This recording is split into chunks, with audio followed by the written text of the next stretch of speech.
नमस्कार दोस्तों, आपका स्वागत है हमारे यूट्यूब चैनल यूपीएससी स्टूडेंट में। आज हम लोग देखेंगे एक मेंस के आंसर राइटिंग के बारे में। आप जो है अगर हमारे चैनल पर नए हैं तो चैनल को सब्सक्राइब कर लीजिए एंड जो है बेल आइकन हो उसको भी प्रेस कर लीजिए ताकि आपको आने वाला जो नोटिफिकेशन है वो मिल सके। और हम लोग पहले जो है इससे पहले कई क्वेश्चन आंसर का जो है आंसर राइटिंग प्रैक्टिस कर चुके हैं।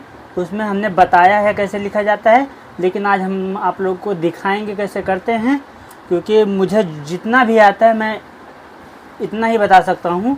जो हमें नहीं आता वो हम नहीं बता सकते, लेकिन जितना हमें आता है उतना हम आपको बताने का प्रयास करेंगे। ये हमारा प्रयास कैसा लगा आपको, आप ज़रूर कमेंट सेक्शन में बता सकते हैं। तो चलिए बिना देर करते हुए हम वीडियो को स्टार्ट करते हैं। तो इसमें क्वेश्चन है, अप्रत्यक्ष करों को गिनाइए जो भारत में वस्तु एवं सेवा कर जीएसटी में सम्मिलित किए गए हैं। भारत में जुलाई 2017 से क्रियान्वित जीएसटी के राजस्व निहितार्थों पर टिप्पणी कीजिए। तो ये क्वेश्चन है, तो इसके बारे में हम देखेंगे इसमें लिख कैसे सकते हैं। तो हम इसका जो है पहले इसे हम कई खंड में तोड़ लेंगे।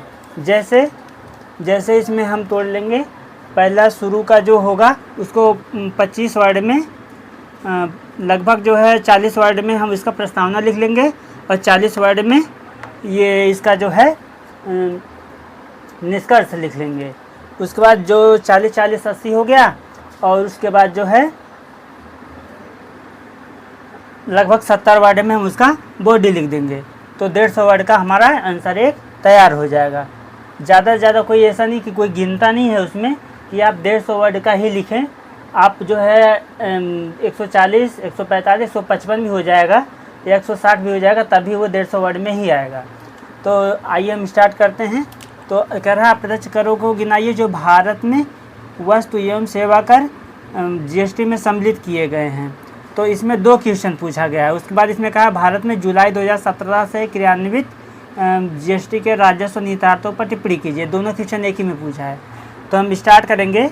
जीएसटी का भारतीय अर्थव्यवस्था में अहम योगदान है। जीएसटी का भारतीय अर्थव्यवस्था में अहम योगदान है। जीएसटी को गुड्स एवं जो है सर्विस टैक्स के रूप में जाना जाता है। जैसे जो जीएसटी है, जीएसटी वर्ड है, उसका अगर हम एक्सप्लेन करें उसको, तो जीएसटी मतलब गुड सर्विस टैक्स तो के रूप में जाना जाता है। यह एक अप्रत्यक्ष कर है। उसके बाद हम पैरा चेंज करके लिखेंगे, यह राज्यों के बीच अप्रत्यक्ष कर बाधाओं को दूर करके करों के संग्रह में सुधार के साथ साथ भारतीय अर्थव्यवस्था के विकास को बढ़ावा देगा। इसमें प्रमुख कर जो है सम्मिलित किए गए हैं, जैसे केंद्रीय उत्पाद शुल्क, दूसरा उत्पाद शुल्क, तीसरा विज्ञापन पे भी कर लगता है। केंद्रीय उत्पाद शुल्क मतलब जो पेट्रोलियम आता है, डीजल आता है, प्राकृतिक गैस आता है, और इंटरनेशनल जो ट्रेड होता है, जो व्यापार होता है, उससे जो शुल्क आता है। उसके बाद जो उत्पाद शुल्क जो हमारे देश के अंदर जो है उत्पाद होता है उस पे जो शुल्क लगता है। फिर उसके बाद हम देखेंगे विज्ञापन पर कर। विज्ञापन पे कर मतलब जो विज्ञापन पे कर आता है, जैसे आप देख सकते हैं टीवी में ऐड आता है, तो उस पर जो विज्ञापन, जैसे आप यूट्यूब बहुत ज़्यादा सुनते हैं, तो यूट्यूब में जो है बीच बीच में प्रचार देता है। टीवी देखते हैं, सीरियल देखते हैं, तो उसमें भी देखेंगे बीच बीच में प्रचार देता है। तो जो प्रचार देता है वो कंपनी, जैसे फेयर लवली का मान लो प्रचार आ गया, तो फेयर लवली का प्रचार आ गया, तो जो फेयर लवली का प्रचार आया, वो फेयर लवली कंपनी जो है टीवी जो चैनल जिसका, उसको पैसा देती है, ऐड का पैसा देगी। तो उससे भी कुछ कट करके वो जो गवर्नमेंट है उनको आता है। उस प्रकार सीमा शुल्क के अतिरिक्त कर्तव्य। सीमा शुल्क जो एक्साइज ड्यूटी लगता है कि राजवैट के रूप में, एक्साइज ड्यूटी के रूप में, जैसे कोई सामान बाहर से आप लेंगे तो आपके सीमा के अंदर आ गया, तो उस पर जो है सीमा शुल्क लगेगा कि इतना रुपये का आपको सीमा शुल्क है। उसके बाद जो है राजवैट एवं जो है बहुत सारे कर और लगते हैं। राजवैट मतलब समझें, जैसे पेट्रोल डीजल, जैसे आप ये जानिए अगर कोई देश जैसे पेट्रोल डीजल आयात करता है, अभी भारत जो है पेट्रोल डीजल जब आयात करता है तो वहाँ से आता है यहाँ पे, तो पहले केंद्र सरकार के हिस्से में आता है तो केंद्र सरकार मंगवाता है, तो उस पर केंद्र सरकार जीएसटी लेता है। उसके बाद जो है जब वो किसी राज्य को सप्लाई करता है तो राज्य जब बेचता है तो उस पर राज्य पैसा लेता है राज्य वैट के रूप में। उसके बाद जो है इसमें जो है मतलब राज्य वैट एवं ईटीसी करों को जो है इत्यादि करों को जीएसटी में शामिल किया गया। हम इतना लिख सकते हैं। उसके बाद हमारा इतना पॉइंट दे देंगे, कम से कम 2-3 पॉइंट देना ज़रूरी होता है, जबकि हमने 3-4-5 पॉइंट दे दिया है। उसके बाद हम देखेंगे इसमें जीएसटी के मुख्य रूप से, फिर उसके बाद हम इसमें लिखेंगे जीएसटी ने मुख्य रूप से वस्तुओं और सेवाओं की बिक्री पर व्यापक प्रभाव हटा दिया। व्यापक प्रभाव जो है हटा दिया, जो व्यापक प्रभाव था उसको हटा दिया। और प्रभाव हटने से माल की जो लागत प्रभावित हुई और जीएसटी शासन पर कर जो है कर को जो है समाप्त कर दिया, जिससे माल की लागत में कमी आई।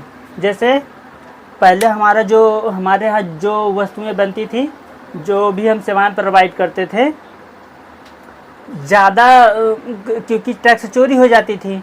जैसे आप कोई सामान लेने गए तो ब्लैक मनी हो जाता था ना, आप लोग पैसा चुका नहीं पाते थे, तो जो कर होता था उसको लोग पे नहीं करते थे। अब जब से जीएसटी आ गई है, जब से लोग जो है मूलतः जो है कर पे कर रहे हैं, तो जीएसटी की वजह से पे कर रहे हैं। तो जब सरकार के पास जो है पूरा पैसा पहुंच रहा है, तो वो जो है लोगों को जो सुख सुविधाएँ दे रही है, जैसे फ्री में जो अनाज बंट रहा है, सेना के लिए खाने की व्यवस्था, जो फाइटर जेट चल रहा है उसमें फ्यूल डल रहा है, और विभिन्न प्रकार की जो योजना, प्रधानमंत्री आवास योजना, ऐसी बहुत सारी योजनाएं जो चल रही हैं वो हमारे कर से ही चलती हैं। लेकिन जब सरकार के राजस्व में जब कर नहीं जाएगा तो सरकार कहाँ से खर्चा करेगी।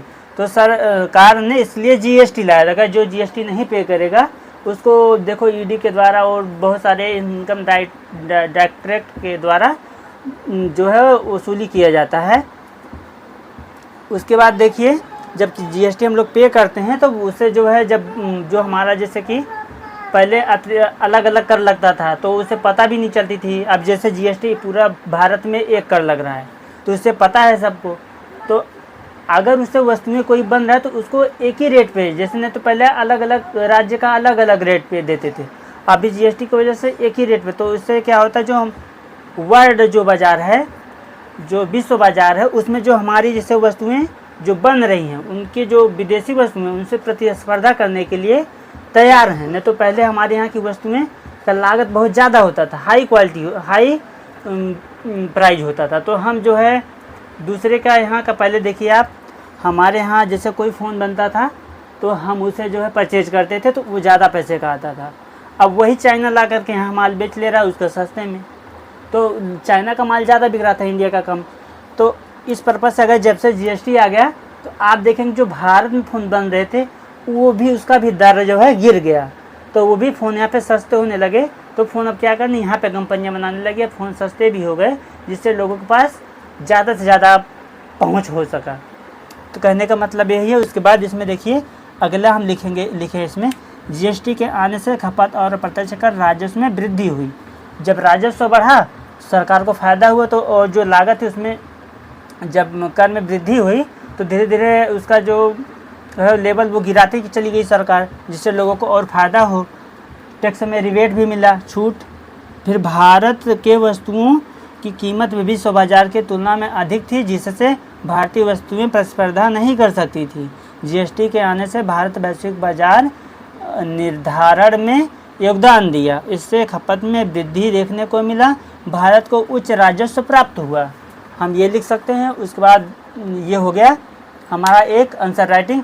अगर इसमें आपको कुछ और ऐड करना है आप ऐड कर सकते हैं, और अगर आपको कोई सुझाव भेजना है तो हमारे कमेंट सेक्शन में इसका सुझाव भेज सकते हैं। धन्यवाद। वीडियो कैसा लगा आप लोगों को, चैनल को सब्सक्राइब कर लीजिए एंड बेल आइकन को प्रेस कर दीजिए और वीडियो को ज़्यादा से ज़्यादा शेयर करिए। धन्यवाद।